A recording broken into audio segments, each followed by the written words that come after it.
গতকালই শুনেছিলেন, গত ম্যাচেই শুনেছিলেন, আজকে সেঞ্চুরিটাই পেয়ে বসলেন এবং 105 রানে অপরাজিত আছেন। লিটন শো এখনো কিন্তু চলছে। তাসকিন ভাঙতে পারবেন নাকি পার্টনারশিপটা?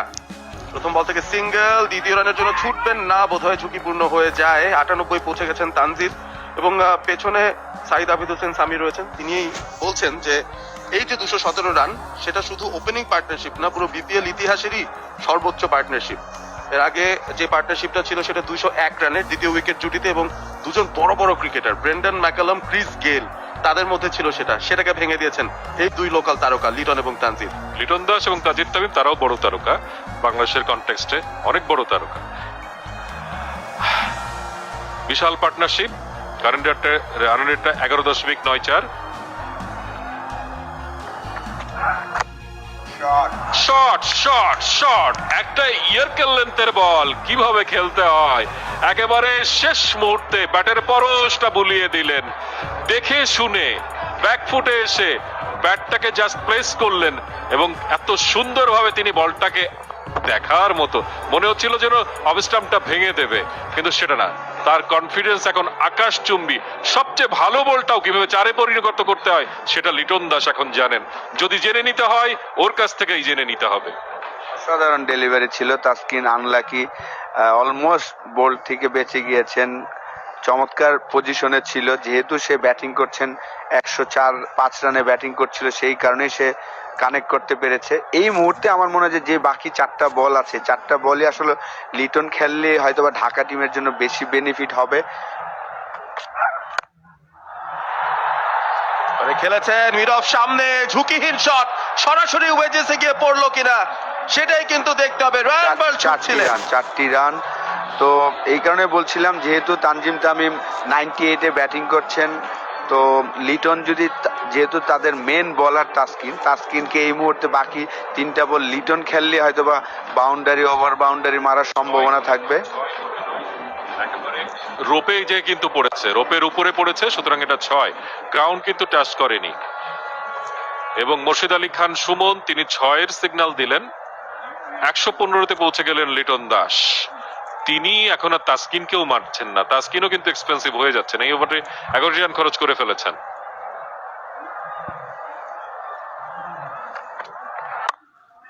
পেছনের দিকে সরে গেলেন, তারপর একটা স্কোয়ার কাট, মিস ফিল্ডিং। ভাগ্য আজকে পয়া। এবং সানজামুল ক্যাচ ড্রপ করেছেন, মিস ফিল্ডিং করেছেন, সবই করেছেন। টানা 3টি বাউন্ডারি, 4-6-4। এই অবস্থায় ঢাকা ক্যাপিটালসের সমর্থক হলে আপনি তো খুশি হবেন, তবে দুঃখ নিশ্চয়ই পাবেন তাসকিনের জন্য। কোনো ভুলও হচ্ছে না, ভালো জায়গায় বল করছেন, তারপরও কোনো সাপোর্ট পাচ্ছেন না ফিল্ডারদের কাছ থেকে।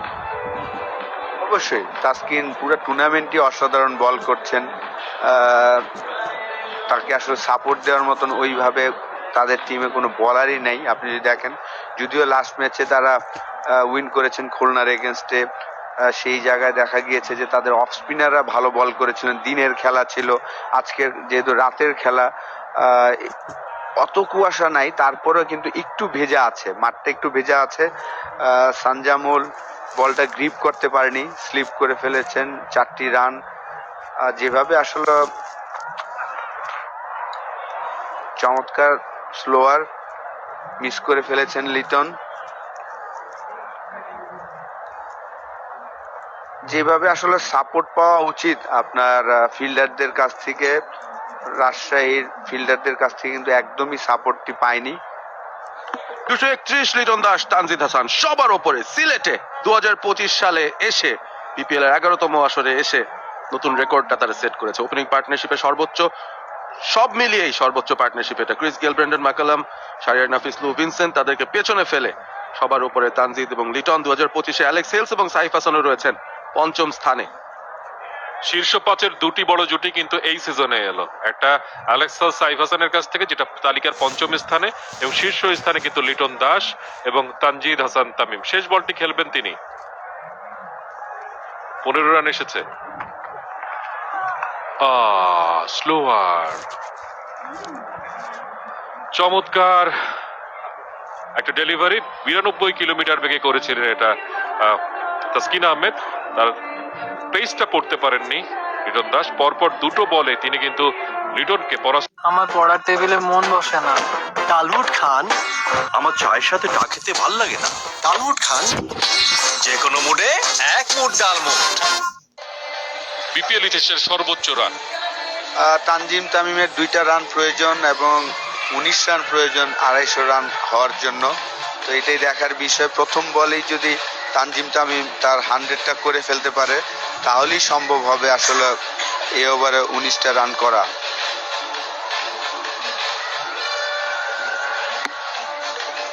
তৃতীয় সর্বোচ্চ রানের রেকর্ড, যা বলছিলাম টি20-র সব রেকর্ড ভেঙে যাবে আজকে। 231, তৃতীয় স্থানে রয়েছে এই টোটালটা। কাট 4 run 4 run 4 run, Tanzid Tamim century পেয়ে গেছেন। দ্বিতীয় সেঞ্চুরি এই ইনিংসে লিটন দাসকে সঙ্গী করে দুই পার্টনার মিলে আজকে তাণ্ডব চালিয়েছেন। ব্যাট উঁচিয়ে ধরবেন তানজিদ। আগেও বিপিএল এ সেঞ্চুরি তার ছিল, তবে আজকেরটা অবশ্যই তিনি মনে রাখবেন।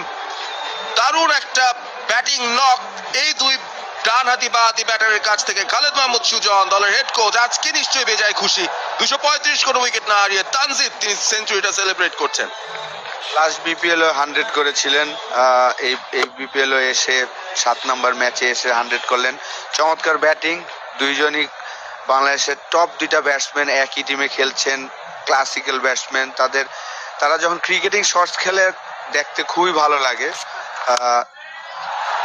পরের বল এক্সট্রা কাভারের উপর দিয়ে 6টি রান, 2 বলে 10 রান, আরো 4টি বল বাকি আছে শফিউলের। শেষ পর্যন্ত কতগুলো রেকর্ড হয় মানে একই ইনিংসে দুটো সেঞ্চুরি দুজন ব্যাটসম্যানের, এটা তো বিপিএল ইতিহাসে আমরা দেখেছি কি দেখিনি সম্ভবত। এবং সর্বোচ্চ রানের রেকর্ডটা থেকে কত দূরে আহমেদ বিন পারভেজ? 258 ছিল সর্বোচ্চ রানের রেকর্ড একটা পার্টনারশিপে। 241 হচ্ছে দ্বিতীয় সর্বোচ্চ টি20-র ইতিহাসে। হ্যাঁ, এবং সেই জায়গা থেকে অবশ্যই আরো একটু বাড়িয়ে নেওয়ার চেষ্টা বা সুযোগটা তো রয়েছে। এই বড় শটটাও খেলেছেন এবারে, তবে লং অনে ফিল্ডার আছেন, ক্যাচটা ধরেছেন এবার। হাত ফসকে যায়নি সোহাগ গাজী, ফাইনালি ক্যাচটা নিয়েছেন এবং ফাইনালি উইকেটের পতন ঘটলো। তানজিদ তামিম আউট হবেন 108 রান করে 64 বলে, তবে তার আগ পর্যন্ত যা করেছেন ইতিহাসের সাক্ষী হয়ে থাকবে আজকের এই দিনটা। অভিবাদন গ্রহণ করছেন সতীর্থদের, নতুন ব্যাটার যিনি ঢুকছেন তিনিও কিন্তু তাকে অভিবাদন জানাচ্ছেন এবং শেষ পর্যন্ত শফিউল উইকেটটা তুলেছেন। ব্যাটের ফেসটা ঘুরে গিয়েছিল শেষ পর্যন্ত, সোজা ব্যাটে চালাতে পারেননি এবং সোহাগ গাজী যখন বলের নিচে আসছিলেন তখনও মনে হচ্ছিল ক্যাচটা এবার ধরতে পারবেন কিনা। বেশ কয়েকটা ক্যাচ কিন্তু ড্রপ হয়েছে আজকে, এটা ধরা গেল। তবে ওয়ার্ল্ড রেকর্ড হয়ে গেছে 241, বিপিএল রেকর্ড অনেকগুলো ভেঙেছেন তানজিদ হাসান। ফিরবেন মাথা উঁচু করে, 108 করেছেন 64 বলে।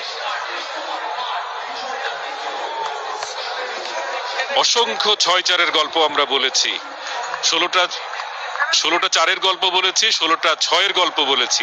এরপর একটা উইকেটের গল্প অবশেষে বলার সুযোগ এলো এবং তানজিদ হাসান তামিম তিনি প্যাভিলিয়নে ফিরে গেছেন। সাব্বির রহমান তিনি যখন উইকেটে এসেছেন তখন মাত্র 3টা বল কিন্তু তার সামনে রয়েছে। চমৎকার একটা সেঞ্চুরি করে ইনিংসের রান রেটটা 12.36 রেখে প্যাভিলিয়নে ফিরে গেলেন ওখানে তানজিদ তামিম। চালিয়েছেন সাব্বির রহমান, এক্সট্রা কাভারের উপর দিয়ে 6 হবে হবে হবে হবে। গ্যালারিতে যেয়ে পড়লো। সাব্বির যখন মারেন তখন তিনি 2 গজ অন্য যে কোনো ব্যাটসম্যানের চেয়ে এগিয়ে থাকেন। তার হাতে যে পাওয়ারটা রয়েছে সেটাকে খুব ভালো মতো ব্যবহার করতে পারেন এবং 6 তার বোধহয় তার কাছ থেকে বোধহয় টুর্নামেন্টে 13 নম্বর 6।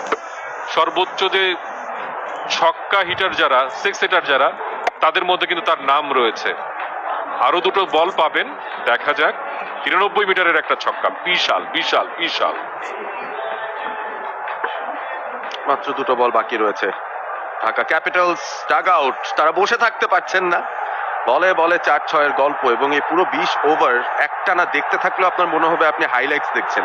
16টা 4, 17টা ছক্কা, প্রায় 250। বিপিএল এর সব রেকর্ড তছনছ করে দিয়েছে। এর আগে হাইয়েস্ট টিম টোটাল ছিল 239, সেটাকে ক্রস করে গেছে এই টোটালটা 247। 250 হবে কিনা বিপিএল এর ইতিহাসে প্রথমবারের মতো। চালিয়েছেন সাব্বির, পায়ে লেগেছে শফিউল, মনে ব্যথা তো পাবেনি, পায়েও হয়তো খানিকটা ব্যথা পেয়েছেন। আজকে দিনটা তার একেবারেই যাচ্ছে না। রান খরচের হাফ সেঞ্চুরি পূরণ করে ফেলেছেন ইতিমধ্যেই। এনামূলক বিজয় এখন না সূচকভাবে মাথা নাড়ালেও একটু পরে যখন প্যাড পড়তে হবে, এই চ্যালেঞ্জটাই আপনার গ্রহণ করতে হবে, বড় রান চেস করতে হবে, বিশ্বাসটা রাখতে হবে অন্তত। দারুণ একটা বল, এই বলগুলো আরো রেগুলারলি কিন্তু করতে পারেন শফিউল। শফিউল কিন্তু গত দুটো ম্যাচে বেশ ভালো বোলিং করছেন। আগের ম্যাচগুলোতে তাকে আসলে মানে সেই রকম ছন্দে দেখা যায়নি। আজকে যদিও এক্সপেন্সিভ হয়েছেন, বিধ্বংসী ব্যাটিং করছেন অবশ্য বোলার, কিন্তু শেষ বলটাও লং অফের ওপর দিয়ে চালিয়েছেন এবং বিশাল ছয় দিয়ে শেষ করলেন। ইনিংসটাকেও নিয়ে গেলেন 250-এর উপরে, 254 এক উইকেটে 20 ওভার শেষে। অসংখ্য রেকর্ডের জন্ম দিয়েছেন তানজিদ তামিম এবং লিটন দাস। লিটন দাস কিন্তু 55 বল থেকে 125 রানে অপরাজিত থেকে গেলেন। শেষ যে 5টা ওভার সেখান থেকে 76 রান এসেছে, একটি মাত্র উইকেটের পতন ঘটেছেন।